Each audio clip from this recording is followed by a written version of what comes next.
Bismillahirrahmanirrahim. Elhamdülillahi Rabbil alemin. Hər birinizi salamlayıram. Gününüz xeyirli olsun inşallah. Mövzumuz İslam əqaidi barəsində idi. Biz ötən bəslər İslam ilahiyyatında imamət məsələsi barəsində siz əzizlərlə müzakirə etdik və ümumi olaraq imamət məsələsini əsasən 5 sual əsasında sizlərlə bölüşdük. Onlardan biri bu idi ki, imam nədir? İmam varmı? Ümumən niyə imamın varlığı vacibdir? İmam necə olmalıdır və eyni zamanda imam kimdir? Bu saydığım 5 metod əsasən Xacə Nəsrəddin Tusi tərəfindən kəlam elminə gətirilmiş, onun Təcridül Etiqad, daha sonra İmamət risaləsində bu formada müzakirə etmiş və ondan sonra müxtəlif ilahiyyatçılar İmamət məsələsini bu formada müzakirə etmişlər. Təbii olaraq digər ilahiyyatçılar və yaxud kəlam kitablarında başqa formada imamət məsələsini də müzakirə etmişlər. Hər bir halda burada əsas sual və yaxud bəzən şübhə olaraq müxtəlif şəxslər tərəfindən müxtəlif məzmunlarla səslənsə də deyəcəkləri yaxud demək istədikləri məsələ eynidir. O da bundan ibarətdir ki, siz şiyyələr necə bir tərəfdən Allah Rəsulunun xatəmiyyətinə, yəni peyğəmbərlərin sonuncusu olduğuna etiqad edirsiniz, amma imamət anlayışını elə bir formada təqdim edirsiniz ki, sanki imamət peyğəmbərliyin davamıdır. Bir halda ki, imamlar da məsumdur, bir halda ki, imamların da elmi var və belə olan halda peyğəmbərliklə imamətin nə kimi fərqi var? Dediyim kimi, bu onların irad olaraq, bəzən şübhə olaraq, etiraz olaraq səsləndirdikləri sualın, şübhənin xülasəsidir. Burada təbii olaraq bunların imamət barəsində və eyni zamanda peyğəmbərlik barəsində məlumatsızlıqlarından irəli gəlir. Yəni, əgər bunlar imamət məsələsini şiyə hansı formada təqdim edir, eyni zamanda İslam ilahiyyatında, Quran məarifində peyğəmbərlik anlayışı, peyğəmbərlik vəzifəsi hansı formadadır, bu məsələyə diqqət etsələr, düşünürəm ki, bu sual və yaxud şübhə yer qalmaz. Amma hər bir halda məcburuq bu suala biz bir daha geniş şəkildə cavab verək. Baxın, biz bu məsələyə əvvəldə də toxunduq ki, imamətin əsas fəlsəfəsi, əsas anlayışı gətirilən dinin qorunmasıdır. Bu anlayışda bütün peyğəmbərlərin vəsiləri olub. Yəni, o vəsilər, canişinlər, imamlar əvvəlki peyğəmbərin gətirdiklərini qoruyub, onu insanlara sağlam şəkildə çatdırmışlar.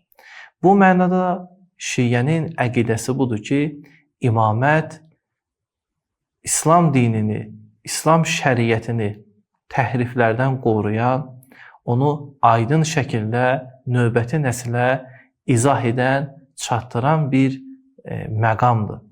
Bu əsasda heç bir imama vəhy gəlmir, heç bir imam şəriət sahibi deyil və eyni zamanda heç bir imam hər hansı bir şəriəti qadağan etsin və yaxud özündən hər hansı bir ibadi forma çıxarsın. Bu mənada biz heç bir formada imamət anlayışına etiqadımız yoxdur. Demək, diqqət olunsa, burada əsas məsələ budur ki, heç bir imama vəhy gəlmir. Vəhy gəlmir, yəni heç bir imam yeni bir şəriət gətirmir. Bu bir.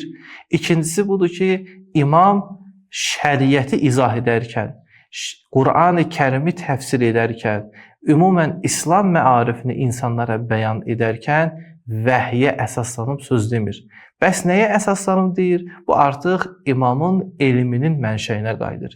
Şiyə əqidəsinə əsasən imamın elminin mənşəyi Qur'an-ı Kərimdir. Allah Rəsulunun bunlara öyrətdiyi elmdir və bu əsasda bunların irs olaraq daşıdığı elmdir. Demək, bunlar heç bir şəxsdən öyrənmədən, şəxsi rəylərinə əsasən ictihad etmədən, bəlkə Quran məarifinə bunlar kamil şəkildə bələd olduqları üçün və eyni zamanda Allah Rəsulunun elmindən bəhrələndikləri üçün bunlar həm İslam dinini, İslam məarifini ən kamil şəkildə qoruyandır və eyni zamanda İslam məarifini bunlar yenə başqa formada Allah Rəsulunun elmi ilə bəyan edirlər. Bu əsasda məlum olur ki, artıq peyğəmbərliklə imamətin əsaslı fərqi var. Burada digər sual yarana bilər ki, bir halda ki siz deyirsiniz ki, hər bir zaman imama ehtiyac var. Nəyə görə peyğəmbərə ehtiyac olmasın? Bildiyiniz kimi Şiənin əqidəsindən budur ki, hər bir zaman insanları Allaha tərəf yönəldən, Allaha tərəf hidayət edən bir imam var. Qarşı tərəf bəzən deyir ki, niyə bu imamdır, peyğəmbər deyil? Yəni, həmən şəxs peyğəmbər olaydı, imam olmaydı. Yenə bunların imamət məsələsinə, eyni zamanda peyğəmbər məsələsinə tam olaraq geniş şəkildə baxmadıqlarından qaynaqlanır. Əvvəldə dediyimiz kimi, peyğəmbər yalnız və yalnız şəriət sahibidir. Bu baxımından şəriət sahibi olaraq peyğəmbərlərin sayı azdır. Quran təlimlərinə əsasən şəriət sahibi olan peyğəmbər 5-dir və onun sonuncusu İslam peyğəmbəridir. Amma hər zaman, hər əsr ki, imam insanlara hidayət edir, həmən bu İslam şəriətində olan maarifə, İslam şəriətində olan məsələlərə dəvət edir. Və burada məsələ yalnız irfani yanaşma deyil, mistik yanaşma deyil. Bu məsələ Qur'an-ı Kərimin təqdim etdiyi bir məsələdir. Məsələn, Qur'an-ı Kərimdə Allah Teala vurğulayır ki, وَلِكُلِّ قَوْمٍ حَادٍ hər bir qövm üçün, hər bir millət üçün, hər bir tayfa üçün hidayət edici var. Ayənin mütləq formada gəlməsi onu göstərir ki, bəli, bir zaman bu peyğəmbər ola bilər. Peyğəmbər olmayan dönəmdə məhz kimdir? İslam məarifi, Şiə əqidəsi deyir ki, bu imamdır. Bu məzmunda digər ayələr də var. Məsələn, وَيَوْمَ نَبْعَسُ فِي كُلِّ أُمَّةٍ شَهِيدًا عَلَيْهِمْ مِنْ أَنْفُسِهِمْ Biz qiyamət günü hər ümmətin arasında özlərinə şahidlik edəcək bir nəfər çıxaracaq. Burada məlum olur ki, hər bir əsrdə, hər bir insanlar arasında bir şəxs var ki, o insanların arasındadır, insanların əməlinə şahiddir və qiyamət günü onunla məşğul olacaq. Və bu məsələdə sonuncu sual və yaxud şübhə bundan ibarətdir ki, bura qədər dediklərinizi, qarşı tərəf deyir ki, bura qədər dediklərinizi qəbul etdik. Amma sizin imamət barəsində əqidəniz eyni zamanda qeybətlə də əsaslanır. Yəni sizin əqidəniz bura qədər bəli. Məsələn, 11 imam barəsində keçərlidir. Onlar insanlar arasında var idi. İnsanları dinə tərəf çağırırdı. İnsanları hidayət edirdi. İnsanların əməlinə şahid idi. Bəs bu prinsip 12-ci imamda, yəni qeybət anlayışı ilə necə gəlir? Bu məsələ də çox sadədir. Bəzən insanlar qeybət anlayışını yoxluq anlayışla eyniləşdirir. Baxın, İslam məarifində qeyb yox mənasında deyil, yoxluq mənasında deyil. Bu mənada, məsələn, imanın əsas özəlliklərindən, meyarından budur ki, qeybə iman gətirsin. Qeybə iman gətirmək, yoxluğa iman gətirməkdir. Təbii olaraq xeyr.